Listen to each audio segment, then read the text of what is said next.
Hello, welcome back to My Mythical Meta. My name is Travis, and I'm joined this week by Derek. Hello. And Randy. How's it going? Hey, due to some unforeseen circumstances, my brother Benjamin couldn't join us this week, and I'm on my second week of a cough. So if you hear the wrapping or unwrapping of cough drops, or you hear me coughing in the background, I really do apologize, but the show must go on. This week, we are reflecting on our past Magic the Gathering deck techs from this past year. We had a focus this year on trying to get more and more deck techs out in the channel. I think we did pretty good. But we're going to spend this week giving those deck techs some well-deserved social media treatments. Our channel has really developed technologically in the last 2 or 3 months. And so we are going back to those old episodes and giving them some attention that they didn't get whenever they came out. So we hope that our new listeners will take a look at our deck tech catalog. We have a playlist called the El Dorado Gaming Deck Series, and we really hope that you will check out those episodes so that you can find some old but some rich hidden gems. And we're going to show off some of those gems today. So please like, subscribe, and your call for commenting this week. Comment any new legendary creatures that you want to build in 2025. And then, special incentive, the most liked comment, the most liked commander is going to get a deck tech this year. Somebody in our group will build that deck, we'll find some cool synergies to go with it, and we will make an episode for that legendary creature. So y'all find something off the wall, check the comments regularly, and see what cool creatures are coming up. Derek, Randy, y'all aren't going to believe this. This week's episode goes out to Celery? Celery? New name. David's like... David and Becky are like, this is bull! Guys, we have got a new patron. Awesome. We have got a new patron. The only name I see on Patreon is Celery. They have not commented anywhere. They have not yet joined the Discord. So far, Celery is just a lurker, but Celery is a paying lurker. Who do we know that's like that? Doesn't comment, doesn't do anything? Derek, is it you? Are you Celery? Imagine. So, Celery, we are so glad that you are here, that you found our channel, and that you like our stuff. We're always so happy to find new people joining our community. Please reach out, join the Discord, and let's hang out. Let's talk Magic. Let's talk whatever games you're playing. We're so glad that you're here. Listeners, you guys can find our Patreon and all of our perks at patreon.com/mymythicalmeta.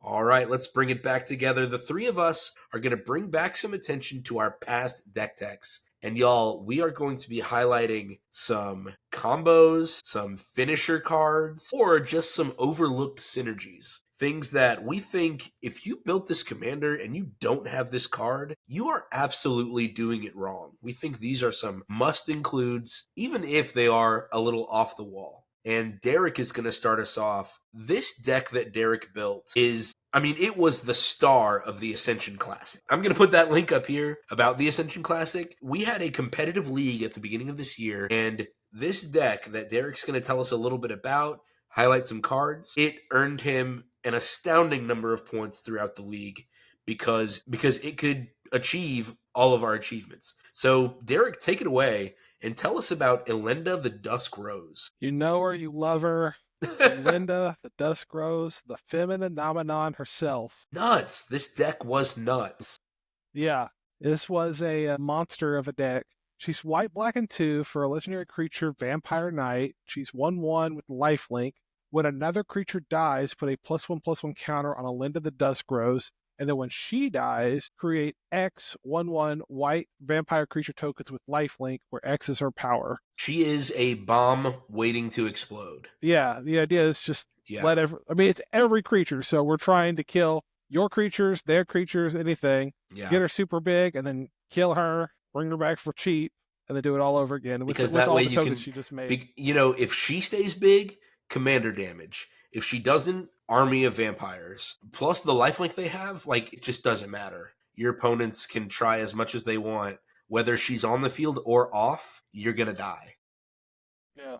It's so, so good. So the first card I want to bring up that's got really incredible synergy with Elenda is Massacre Girl. If Elenda is at least a 2/2, you'll stay ahead of the. Well, let me tell you what Massacre Girl does first. Yeah. She's black, and 3, legendary creature, human assassin, 4/4 with menace. When Massacre Girl enters the battlefield, each other creature gets -1/-1 until end of turn.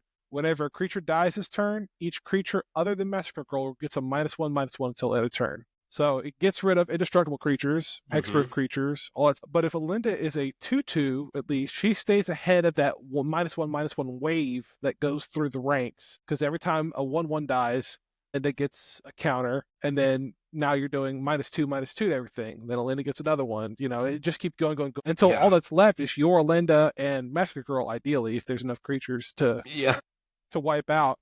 And you just swing in. Like, hopefully, Elenda doesn't have summoning sickness, so you can swing in, get that lifelink unblocked damage for big damage. And then if you're feeling a little saucy, maybe you sacrifice Elenda at the end of your turn or at the end of the opponent's turn right before yours to create this big board of blockers with 1/1 white vampires with lifelink to kind of keep your wall up. Dude, I just remember the first game you played where Massacre Girl hit the field while Elenda was there, and all of us were like, wait, hold on. So Elenda never dies from this?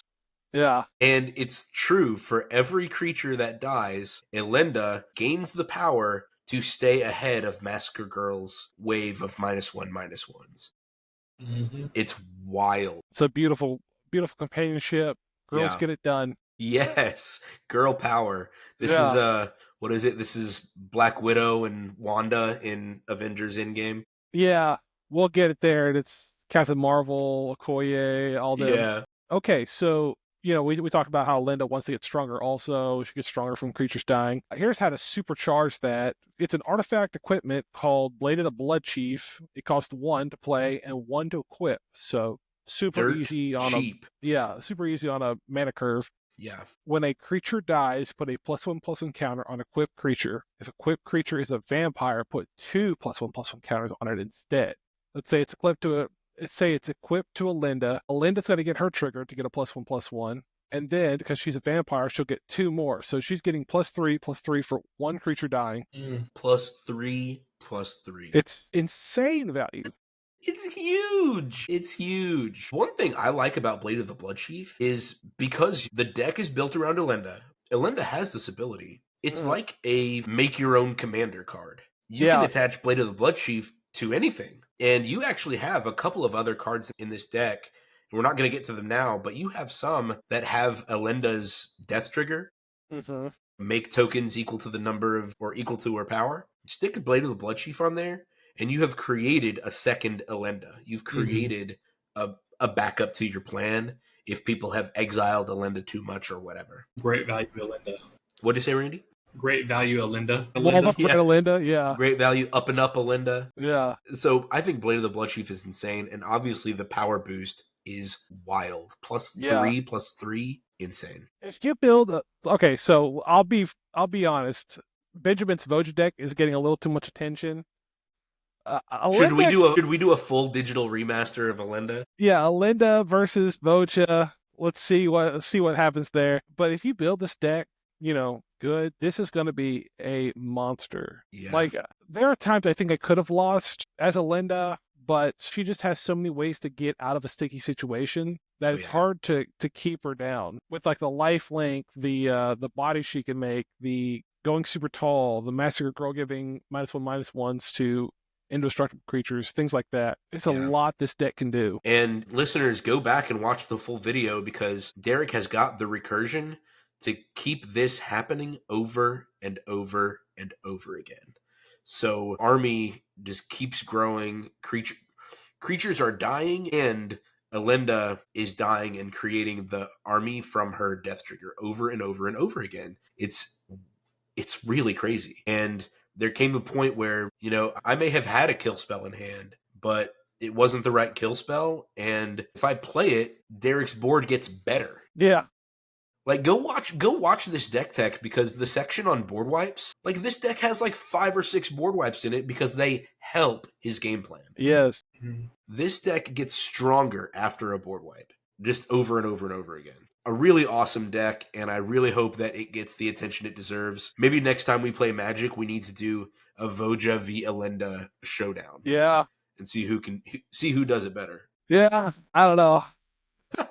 Elves are hard to beat when they can do mana. Elves are tough, yeah. All right, so that's Elenda. Again, if you haven't watched this deck tech, or if you're looking for how can I make this black-white aristocrats deck really do its thing, Elenda the Dusk Rose is going to be a great deck for you. Randy's deck that we showcased in a deck tech was another one that I just saw so many pieces where it just became really difficult to keep down. Like, this deck has so many ways to get back the things it's lost, and that's actually what we're going to showcase today. So, Randy, tell us a little bit about Go Shintai of Life's Origin. So, Go Shintai of Life's Origin is a legendary enchantment creature, 4 mana, and it basically says you pay Wooburg, which is 1 of each color, tap it, and return target enchantment card from their graveyard to the battlefield, which is good, but the money is in the win Go Shintai of Life's Origin or another non-token shrine enters the battlefield under your control.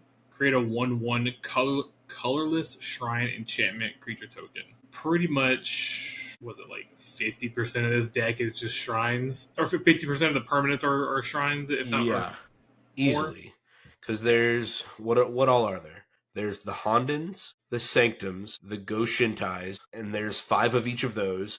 I think there's 2 extra Sanctums. Yeah, Sanctum of all. So that's already 15, 17 plus your commander. Yeah. Not to mention all the changelings. Yeah, there's a few changelings in there. Changelings don't count because Shrine is an enchantment type and not a creature type. I lied. Yeah. Yeah, the only reason the changeling is in there is for its ability, though. Anyway. But yeah, if it's not a shrine, then it's just enchantment support to make you draw cards to get to the shrines. But yeah, for sure. But it's got some nice utility in the shrines themselves. So, I mean, obviously, because there aren't a ton of shrines, you pretty much have to run 95% of them. There's a few that are kind of weak, usually the white one. Yes, sadly, it's usually the white one. But if everything goes wrong and there's a board wipe because of Linda or something else, there's a couple different cards that I have in there that are just like a great way to help you bounce back. Both of them are 7 drops. The easier one to cast is called Primeval's Glorious Rebirth. It's black, white, and 5, and it just says return all legendary permanent cards from your graveyard to the battlefield. All of the shrines are legendary. Yes. So basically, you won't get the tokens back, but you'll get, if for some reason, if you put Go Shintai of Life's Origin in there, if you want to risk it, he'll come back. All your other shrines that were part of your engine, they're back, they're running.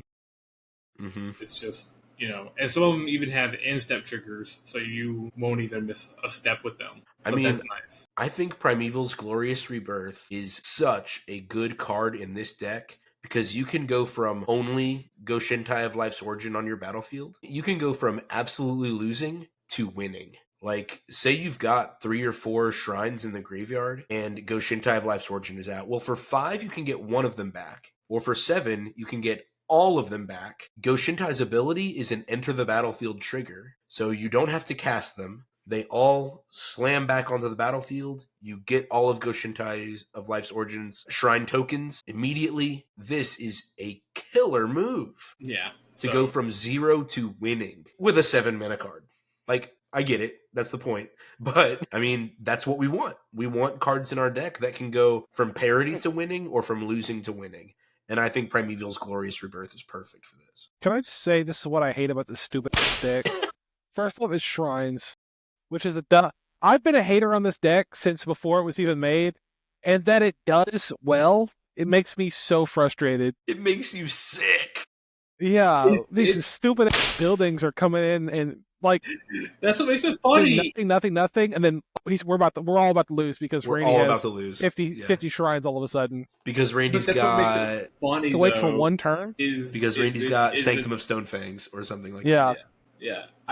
I always thought it was funny. Just like I want, it's basically like a walls deck in a way where it's like it's a literal building. I'm getting beaten to Yeah. death by an inanimate object. Yeah. Now, of course, these are like animate, living shrines or whatever. They But even it's did still little proxies where it's just just like buildings, different famous Yes. buildings, just with fist and eyes. the Empire State Building's coming at Yeah. you for 12 damage. Statue of Liberty. Yeah. So it was just a dumb concept that I have, and thankfully, so along with the Primeval's Glorious Rebirth, there's also the Eerie Ultimatum. Yeah. Still 7-drop, a little bit harder to cast though because it's 3 colors, and every single one of the pips is a color. So it's 3 black, 2 green, 2 white. So, no easy feat, if I say so Yeah. myself. Now, being that it is a 5-color deck, there's a lot of mana fixing in there, but it says for the added difficulty of getting all the extra colors, you have return any number of permanent cards with different names from your graveyard to the battlefield. So you lose the legendary stipulation, and you get all of your other enchantment support back onto the battlefield. All the Eidolons of Blossoms and all them, and just okay. Now that not only did I get the shrines back, And any lands that may have gotten in there. Yeah. Zip those back onto the battlefield. One of each basic plus any other land that may have ended up in there. Yeah. Thankfully, we don't run a lot of land destruction, but if we do ever come across someone, I got you. Yeah, it's just a great recovery tool for a deck that's already pretty resilient. There have been times where I have lost my board and then just quickly built it back up, even without these. For 7 mana, yeah, it's expensive, but I spent a turn to completely rebuild a board state. Yeah. Yeah. And to rebuild your shrines that have things that happen every step of the turn.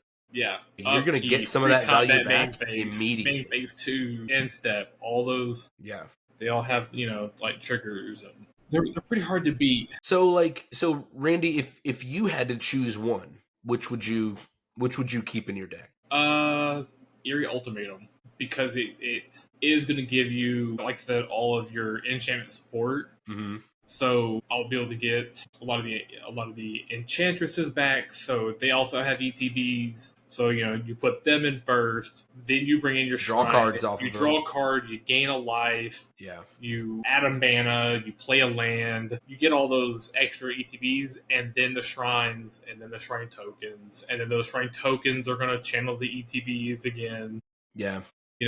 So yeah, I think it's worth the extra risk or the extra effort you have to put in to make sure you have the right mana for it. But you go from like, I got 5 or 6 cards maybe back and a decent board state plus the tokens, to like, no, I have like I'm right back where I was. Yeah. So you sent me back 1 turn. Yeah. Destroy all enchantments is a fairly common effect we see because it's one of the effects on Austere Command. Like, Austere Command is an extremely versatile board wipe. We see it in lots of decks in our meta. I'm certain it's fairly common across the format. And somebody does that to Randy thinking, yes, finally, I'm putting the shrines back. And Randy's got 2 cards in his deck that just say, that's cute. Get them all back out. Get all of the ones that matter back out. So Yep. I think having recursion like this is absolutely insane. Yeah, and I do have some other recursion, but those are the 2 big boys to just flip it all back up, in my favor. Derek, I'd say this is one of Randy's most powerful decks. What do you think? Yeah, I think this is probably his most powerful deck. Like I said, it goes from 0 to 100. The synergy just stacks up so quickly because of those extra shrine tokens that come in with each one. Yeah, it is a, like you said, it's a hard deck to push back because it can come back so easily, especially when he's got the I don't know what they're called, but the ones that draw cards when enchantment comes into the battlefield, the constellation ones. The enchantresses in general. There's Eidolon of Blossoms, Sithis Harvest's Hand, Mesa Enchantress, Verduran Enchantress, and of course, this is an enchantment deck. you want all of those. Yeah. Yeah. And some of those, at least Sythis of Harvest Hand gives you a life when an enchantment comes in. So I mean, it's even his life total is going up. So it's not a a deck Randy that, deck without a little bit of life gain. yeah. It's a hard deck to keep an eye on Yeah. because it's explosive. Yeah, it's definitely a slow burn of like I've got like a little shrine. I'm just over here doing my dailies, like don't mind me, like it's one shrine, man. It says I make a 1/1 token. I man step. I gotta pay mana for it, and then I pay that one when I have 10 shrines out, and so I get 10 more things out. Then Yeah. it blows up. So it's a very slow burn to all of a sudden. What now?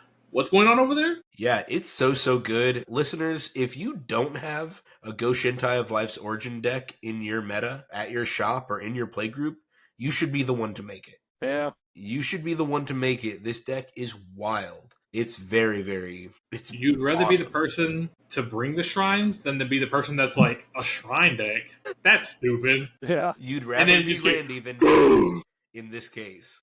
Yeah. Derek has had to eat crow a few times about this Go Shintai deck. Stupid deck. Derek, is this me with egg on my face? I remember, I don't know, it's been years now when you made this deck, or at least when you were talking about this deck, but I still specifically remember, you're like, oh yeah, I was thinking about making this Go Shintai deck.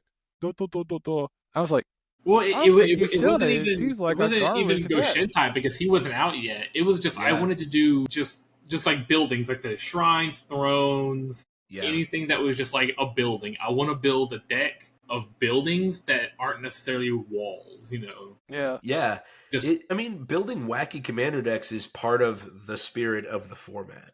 There's people building chair decks. There's people building ladies looking left. Like, isn't that dumb? But it's out there. Pointing decks, probably decks where it's just everyone's going to be pointing at something, in the distance. I thought for a while, I want to build a deck where everyone has 4 arms. Derek would love that. I know. That's why I wanted to build it. The 4-arm, Machamp deck that Derek would love.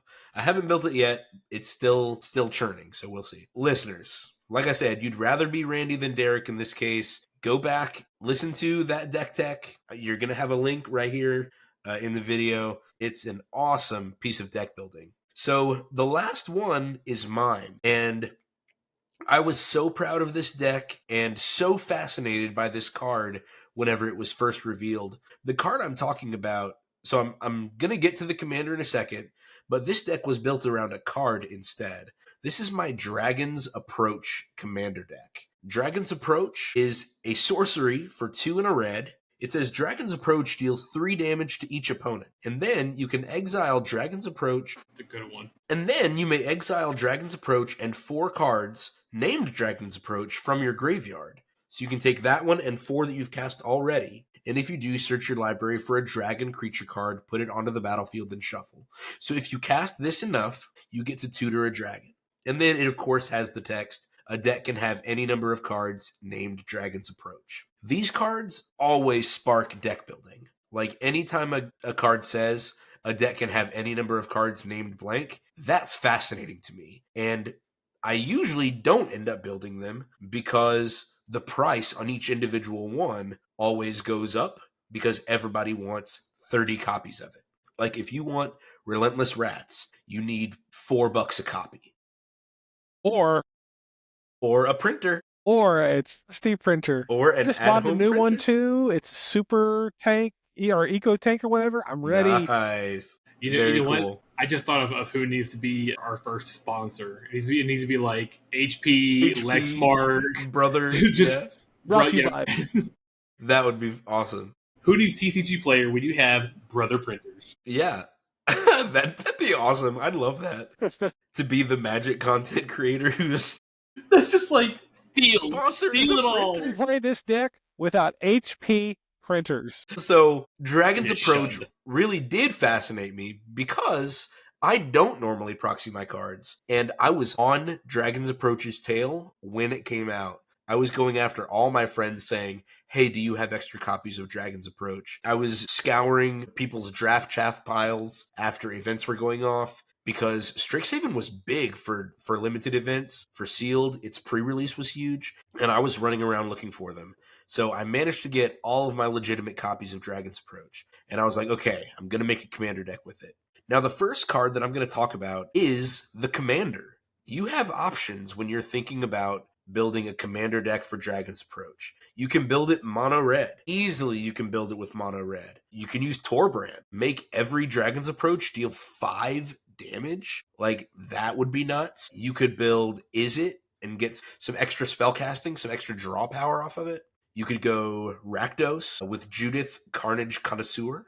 You know, she has that casting an instant or sorcery, choose an extra effect ability. So you've got lots of options when you're trying to build Dragon's Approach. And I think I found the best. It's Davros Dalek Creator. This guy is from the Doctor Who commander sets. Davros Dalek Creator costs 1 blue, black, red. I went Grixis in this deck. He's a 3/4 artifact creature alien scientist. None of this matters. He has Menace. And then, at the beginning of your end step, create a 3/3 black Dalek artifact creature token with Menace if an opponent lost 3 or more life this turn. That's all it is. Now, the Dalek deck was all about hitting with these 3/3s with Menace.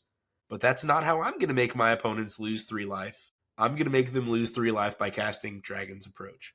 Then, each opponent who lost 3 or more life this turn, if I cast Dragon's Approach, that's all of them, faces a villainous choice. You draw a card, or that player discards a card. Instant card advantage by casting a single Dragon's Approach. Plus, a presence on the board in what's mostly a spell-slinging deck. Like, Davros Dalek Creator shored up all of the weaknesses that this deck had before he was released. Before Davros was here, I had 2 partner commanders. I had Vile Smasher the Fierce and Ludovic Necro Alchemist. Ludovic Necro Alchemist was giving me a little bit of card draw, literally 1 card per turn. And then Vile Smasher the Fierce was dealing an extra random 3 damage. Davros Dalek Creator is giving me turns where sometimes I've drawn 3 at the end of my turn because all of my opponents chose not to discard a card. That is wild. Plus, I'm getting tokens on the board who can block big stuff coming at me because, like I said, this is a spell-slinging burn deck. So I was really excited when Davros Dalek Creator came out. I think he's the right choice for the commander for Dragon's Approach. It's certainly an inspired choice. I mean, what do y'all think? I have played 1 game with you guys with Davros as the commander, and I don't remember if I won or came in second. I may have played Fiery Emancipation and dealt like 18 damage to everyone in a turn or something like that. I don't remember. But what do y'all think of Davros here? Yeah, I think outside of the Doctor Who stuff, Yeah. with the man sitting in a trash can, I think he's a pretty cool card. Yes. Yeah. Oscar the Grouch looking. Yeah, I mean, I like the 3/3 with Menace. Doesn't matter. That's not how I'm going to deal the 3 damage. I'm going to cast a sorcery that nobody's going to counter. Yeah. Because it's a bad card. Nobody's going to counter it because I have 30 of them. If they counter 1, it goes to the graveyard and I cast the next one. Like, nobody's going to counter it. So I'm going to get that trigger off every time. Like, it's so good. The second card that I wanted to showcase in my Dragon's Approach deck, I think is so unique, so special, because it's a card that you just can't play anywhere else. It's called Sphinx of the Chimes. It costs 4 blue for a 5/6 flying Sphinx. It says, discard 2 non-land cards with the same name. Draw 4 cards. You can't play this you could. It'd be bad in a normal commander deck because it has to be non-lands and they have to have the same names. Unless you're doing a deck like this, it's bad. Mm-hmm. But Dragon's Approach wants to be in the graveyard. I want copies of it in the graveyard so that the next Dragon's Approach I cast will trigger and tutor me a dragon. So then I draw 4 cards off of it. Let me describe to you guys like a not impossible. I feel like this is a very reasonable turn of events with Sphinx of the Chimes. Discard 2 non-land cards with the same name. Discard 2 Dragon's Approaches. Draw 4 cards. Within those 4 cards, have 2 Dragon's Approaches. Discard those 2. Draw 4 more cards. Hopefully have drawn 1 more Dragon's Approach. Cast 1 Dragon's Approach, get a dragon. That is a not impossible scenario. Yeah. When 31 to 33 cards of your deck, when a literal 33% of your deck is Dragon's Approaches, and you're drawing 4 off of each Sphinx of the Chimes activation. Isn't that awesome? Yeah. That Pretty is nice. so cool. And it's a card that you can't play anywhere else. I love finding scenarios like this where you can make a card that is god-awful everywhere, but make it an all-star somewhere. Yeah. Every card has a home. We just have to find it. Yes, every card has a home, and finding Sphinx of the Chimes was just, it made my heart warm and fuzzy to be like, all right, old man cat, I've got a home for you. And I spent, 10 cents on it because who's running this? Like, nobody. Yeah. You got to be in blue, and you have to be running a deck like this. It's the inverse of the issue with Dragon's Approach itself. You need 30 Dragon's Approaches, and that makes them expensive. But no one wants this thing because no one else runs 30 cards in a deck. Yes, exactly. So it's an inverse. The most important thing with any Spellslinger deck, which ultimately this is, it's a sorcery. It's a red burn deck, but you've got to have the draw power to keep up with it. With a Spellslinger deck like this, you've got to have the card draw. Davros helps by giving me some card advantage and hopefully a card in hand at the end of every turn. But Sphinx of the Chimes, gets the good thing about Dragon's Approach, the Dragon Tutor. In that scenario I described earlier, discard 2, draw 4, discard 2, draw 4. It got those 4 Dragon's Approach in the graveyard without me having to pay 3 per Dragon's Approach. It saved me 12 mana. Now, I also didn't get the damage, but we'll find it somewhere. We will find it, precisely. That damage will come in the rest of my Dragon's Approaches. I gotta get the dragons. There's only 4 or 5 dragons in this deck. I gotta get them. Mm-hmm. So, Sphinx of the Chimes was awesome. Any final reactions to Sphinx of the Chimes? What do y'all think? Can we talk about the Sphinx itself? I hate the way they look. Man face, lion body, bird, wing things. I hate their stupid faces. Sometimes the artist will make them way human. Yeah. And it's just an old man. Awkwardly human? Yeah, awkwardly human. Please give me Sphinxes with blue bodies. I'm fine with Sphinxes with blue bodies and blue faces. Stop giving these big ears and stuff. Yeah, it is weird. They make me uncomfortable to look at. I can't play one with these. One of my favorite moments from Vox Machina Season 2 was the Sphinx love song. Oh, yeah. Wasn't that cool? Yeah. Yeah, that was awesome. I thought the fight was better, but that's okay. Yeah, the fight was really cool too. All right. Listeners, thank you guys so much for checking out some of our old decks, but hopefully we've given you a little taste of some of the cool synergies that you can find in those older deck decks. First hit was free. Now you have to subscribe. Yes, precisely. We really hope that you subscribe. A lot of our new subscribers are coming from our Magic content, and we want you to know that we have got older Magic content too. It's less technologically sophisticated, but all of the strategy, all of the insights you're hearing from us are still there, and we think you're going to like them. So please give our past catalog a listen or a watch. And if you want to reach us directly, you can find us at mymythicalmeta@gmail.com. Derek, Randy, thank you guys for being my great friends. Adios. Later. Peace. This episode was sponsored by Eldorado Gaming. Use the promo code META for 10% off your order. Please like, comment, subscribe, and share. This episode was edited by me, Travis Konishek, and our intro and outro music is by Tyler Heath of the Oh Hellos.